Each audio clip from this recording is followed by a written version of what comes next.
vendo que isso agradava aos judeus, continuou mandando prender também a Pedro. Isso aconteceu nos dias dos pães sem fermento, ou os pães ácidos. Verso 4. Havendo prendido, trancou-o na prisão, entregando a 4 grupos de 4 soldados, ou a 4 quarentenas de soldados, para que o guardassem, querendo prendê-lo ao povo depois da Páscoa. Verso 5. Pedro estava na prisão, mas a igreja fazia contínua oração por ele a Deus. Vou repetir o verso de número 5. Pedro estava na prisão, mas a igreja fazia contínua oração por ele a Deus. Antes de você se assentar, segura a mão do crente que está ao seu lado. Eu quero orar nessa noite, não invalidando a oração que já foi feita, mas eu quero orar como um rumo profético para aquilo que Deus tem para nós na noite deste dia. Eu creio que a oração, ela é uma chave que tem poder para quebrar cadeias, para quebrar correntes. E nessa noite, baseado e pelo nome de Jesus, baseado em sua palavra, nós cremos que o Senhor já está operando coisas enquanto a igreja se liga em oração, enquanto a igreja está unida em oração, enquanto o povo de Deus levanta a sua voz para clamar. Segura a mão desse crente que nós iremos orar juntos. Senhor, Deus e Pai, estamos, Senhor, em Tua presença na noite deste dia, e nós queremos, meu Senhor, que a Tua mão já falara conosco no meio dos louvores, no meio das saudações, e eu creio, meu Senhor, que Tu há de continuar falando nessa noite aos nossos corações, meu Senhor, que eu diminua e que o Senhor cresça, que a Tua glória possa superabundar sobre esta casa, e que os Teus filhos, ó meu Senhor, possam entender essa palavra como rumo profético para as nossas vidas, a saber, meu Senhor, a necessidade da igreja estar unida em oração. Meu Pai, nesta noite, transborda os nossos corações com a Tua graça, transborda os nossos corações com o Teu poder.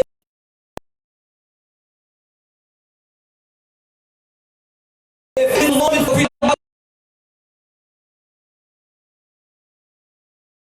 de Jesus, que seja escrita a glória de Tua fortaleza, que a palavra de medo daquilo que o Senhor quer conosco, no nome poderoso de Jesus, no nome poderoso de Jesus, nós desfazemos tudo aquilo que é em tentativa de Satanás para neutralizar, meu Senhor, os Teus filhos de receberem a Tua palavra. Então, meu Senhor, nessa noite, começa a dar a nós entendimento pleno e discernimento daquilo que o Senhor queira falar conosco, no nome poderoso de Jesus. E você diga amém. Amém. Se assente glorificando ao Senhor. Aleluia. Aleluia. Glórias seja dada ao nome do Senhor Jesus. E você pode continuar glorificando a Deus, pois Ele já está entre nós.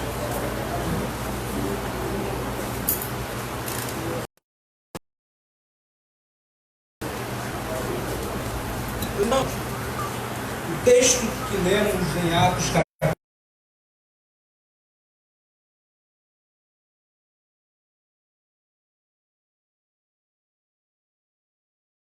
capítulo 12, um dos apóstolos de Jesus Cristo.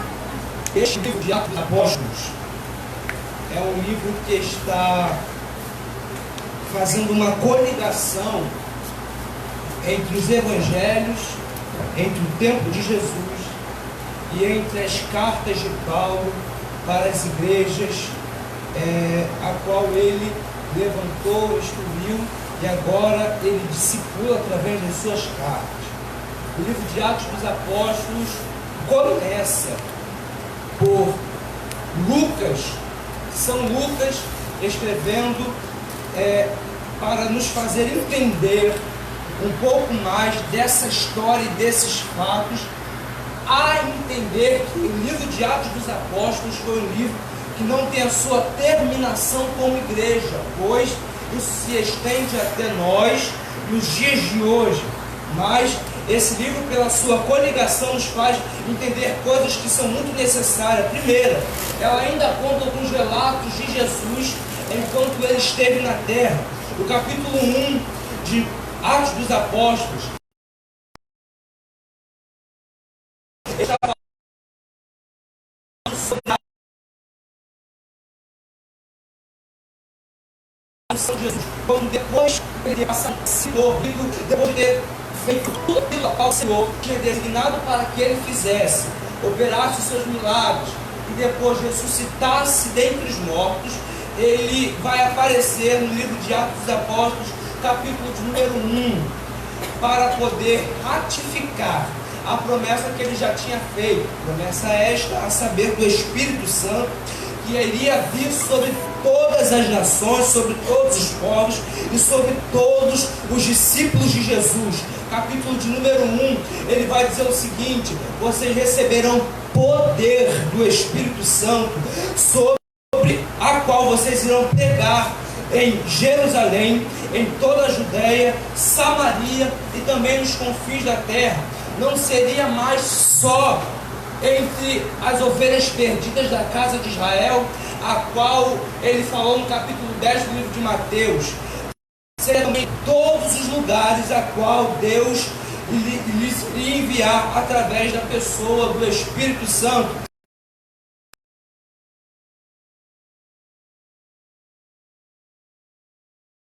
Capítulo 2 é o primeiro dessa promessa. Agora estavam todos pareciam tudo com eles. Eles estavam unidos e reunidos. Agora o Espírito Santo desceu como o som de um vento veemente e impetuoso, encheu toda a casa, e todos os que estavam assentados foram cheios do Espírito Santo, e ali foram ouvidas línguas repartidas como de fogo, a qual o próprio Espírito Santo lhes concedia que eles falassem. E daí em diante, após esse revestimento de poder, após a descida do Espírito Santo, após o cumprimento da promessa, eles se levantam como povo de Deus e vai começar a trilhar aquilo que Deus já tinha destinado para que eles fizessem depois da descida do Espírito Santo.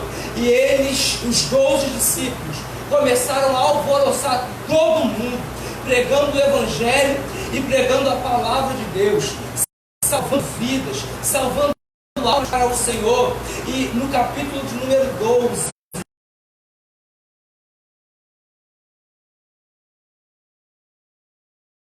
ele já está passando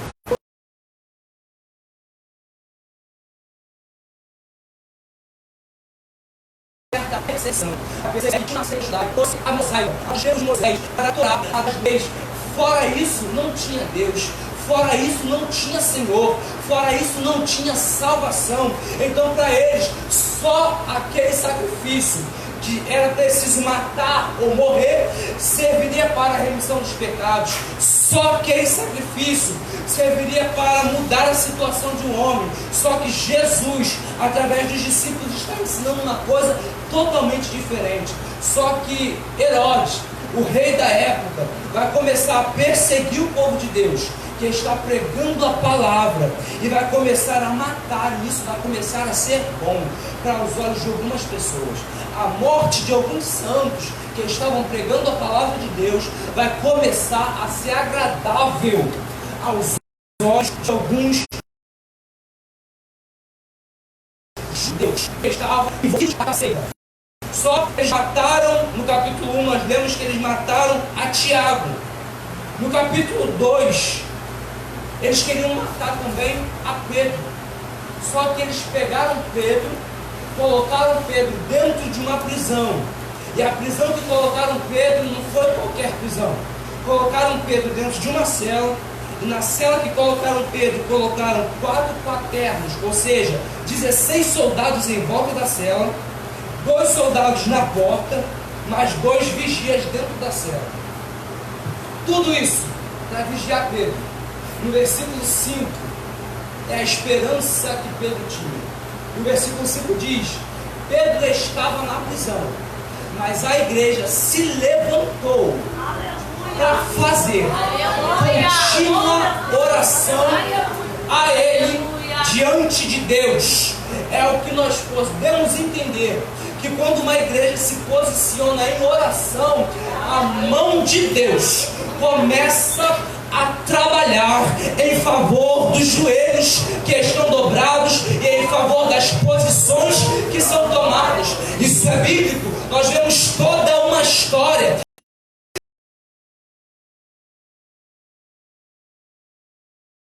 de homens e mulheres que decidiram se posicionar, não se levantou da vida de Deus, decidiu se posicionar para viver aquilo que Deus tinha para a vida dele. E quando Abraão se posiciona, ele sai da tenda e olha para os céus e vê as estrelas do céu, e Deus diz: podes tu contar essas estrelas? Ele diz: não.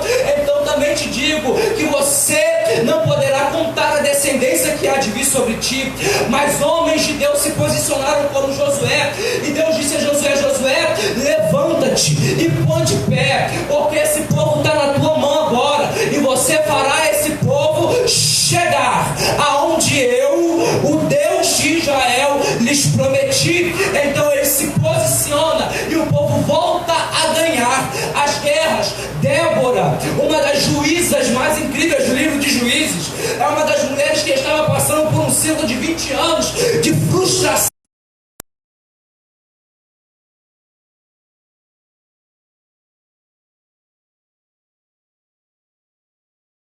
e perseguição do povo de Israel. Essa mulher vai viver uma das maiores perseguições de Israel. Cessaram os poder de Israel, cessaram até que eu me levantei. E quando nós vemos o texto, nós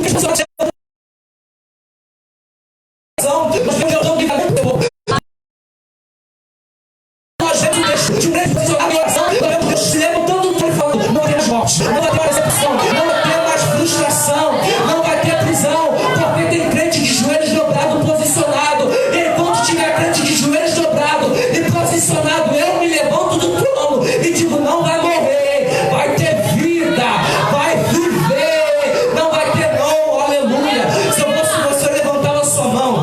Vamos ter uma palavra profética para você. Talvez eu não grite muito porque minha voz não está podendo, mas deixa eu te falar uma coisa: os teus joelhos estão preservando a vida de alguém. A tua vida com Deus e a tua vida de oração está preservando a vida de alguém. E como palavra profética, eu venho para te dizer: não vai ter mais morte, não vai ter mais morte, não vai ter mais morte, não vai ter mais gente desviando, não vai ter mais gente porque vai ter joelhos dobrados, tem crente posicionado. E enquanto tiver igreja de joelho, tem Deus no céu dando livramento. Enquanto tiver crente de joelho, tem Deus no céu dando vitória. Enquanto tiver crente de joelhos, tem Deus no céu falando: esse eu defendo, nessa casa eu entro, nessa causa eu me ponho de pé.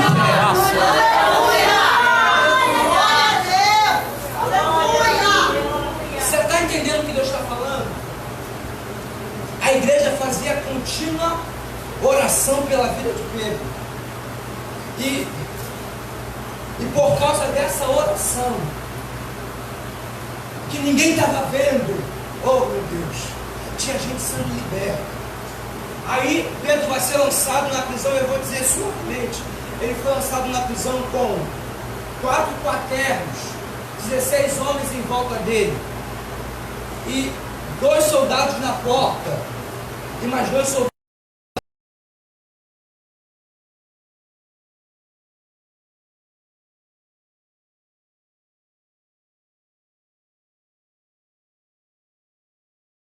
Na cela, nem no Brasil, mas eu acho que é só o ritmo aí, que ressuscitava morto depois de 4 dias. Esse Deus desses crentes aí faz cego enxergar. O Deus desses crentes aí passa pela parede. O Deus desses crentes aí é um Deus que ressuscita morto. Então não vou brincar não, põe segurança máxima aí, porque se a gente for brincar com esse Deus vai dar ruim. Por isso que ele falou: vamos colocar bastante pessoa aí, vamos colocar bastante crente, bastante soldado. E quando Pedro olha para esse lado todo, para esses soldados todos, e vê: gente, essa prova toda é para mim. Tem hora que é assim, né? A gente olha para a sua gente, essa situação toda é só para mim, essa perseguição toda é só para mim. É Essa luta toda é só para mim? Mas eu aprendi. Isso mostra agradecimento de Deus.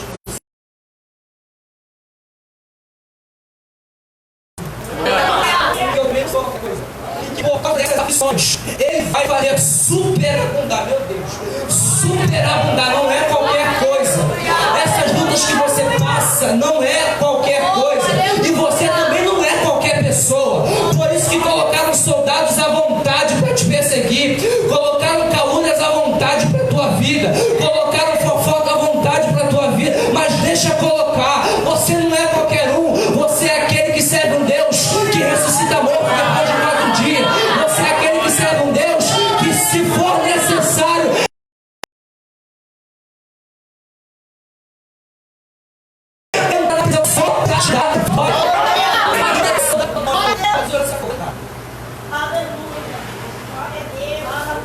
eu vou entrar.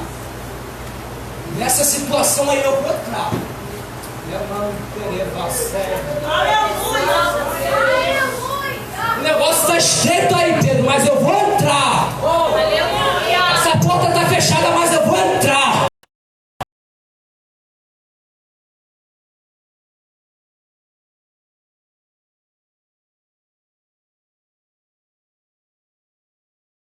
Está travado, mas eu vou entrar. Não adianta reina, não vai desse povo. Onde faz a barreira, o crente fiel é aleluia. Então ele falou, vou decidir entrar hoje aí, porque depois que eu entrar, meu nome vai ser glorificado. Aí eu já te deixo uma senha para você orar com mais intensidade. Você não vai sair daqui falando, Senhor, só faz porque eu preciso ver o teu milagre. Não, faz porque o teu nome tem que ser glorificado. Desfaz essa cadeia porque o teu nome vai ser glorificado. Quebra a algema porque o teu nome vai ser glorificado. Me liberta porque o teu nome vai ser glorificado. Onde ver o Deus que você serve, não porque você é muito bom, mas porque o nome dele.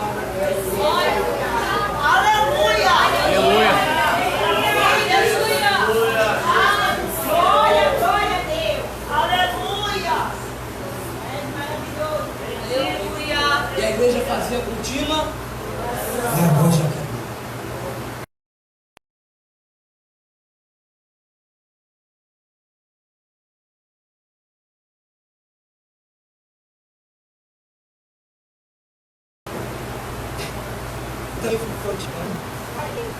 Eu não posso,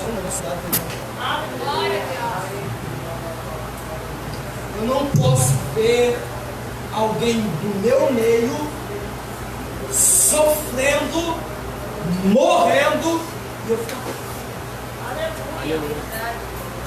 Se for preciso chamar todo mundo para orar por um, a gente se reúne, mas não vai ter morte mais. O império das trevas não vai reinar mais aqui, porque a gente decidiu que aqui não vai ter mais morte. Na agenda de Deus, Tiago tinha que subir. Mas na agenda de Deus, Pedro tinha que viver. E eu vou te falar uma coisa, meu irmão. Tem muita coisa para você viver ainda. Olha para esse crente que está do seu lado, me ajuda a pregar.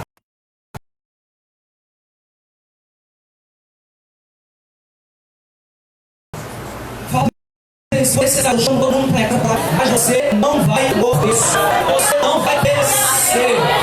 Se for necessário, eu me levanto de madrugada para orar pela tua vida. Se for necessário, eu faço jejum pela tua vida. E a igreja é isso aí. É unindo força por um só. É unindo força por um conjunto só. Mas não vai ter mais morte. Aleluia! E para finalizar, o negócio já foi de verdade. Pedro chega na casa onde eles estavam orando por tempestade. E quando Pedro chega, eles estavam orando e a menina, Pedro bate na porta. Para dar notícia que ele foi solto. E a reação da menina foi o seguinte: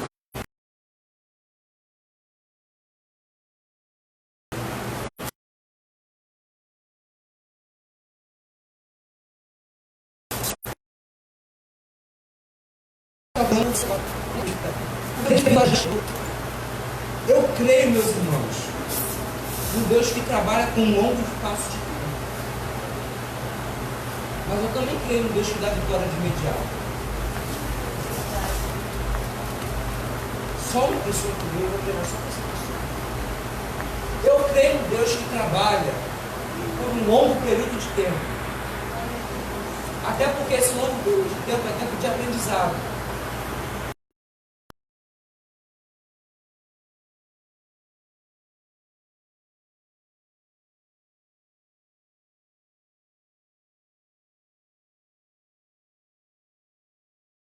Mas Deus não menciona que hoje.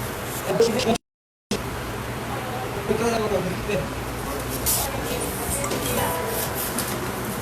a oração que eu quero fazer, eu não vou chamar você de vir aqui à frente. Mas eu quero que você olhe por esse crente que está do seu lado. Você vai virar de frente para esse crente, você vai orar por ele. Porque a verdade, me ajuda aqui, ô Stefano. Me ajuda aqui.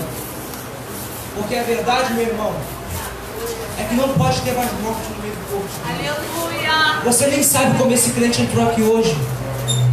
Você nem sabe a luta que ele está travando. Você nem sabe as vontades que ele tem de desistir. Você nem sabe as lutas que ele chora pela madrugada. Mas você está do lado dele. E você tem hoje a oportunidade de dizer para ele: por causa da minha oração, você não vai morrer. Por causa do meu abraço, você não vai morrer. Por causa das minhas lágrimas, você não vai morrer. Por causa do clamor da igreja, você vai andar um pouco mais. Começa a orar por esse crente aí. Começa a orar por esse crente aí. Porque enquanto você ora por esse crente, Deus te fortalece. Ele te fortalece, remata.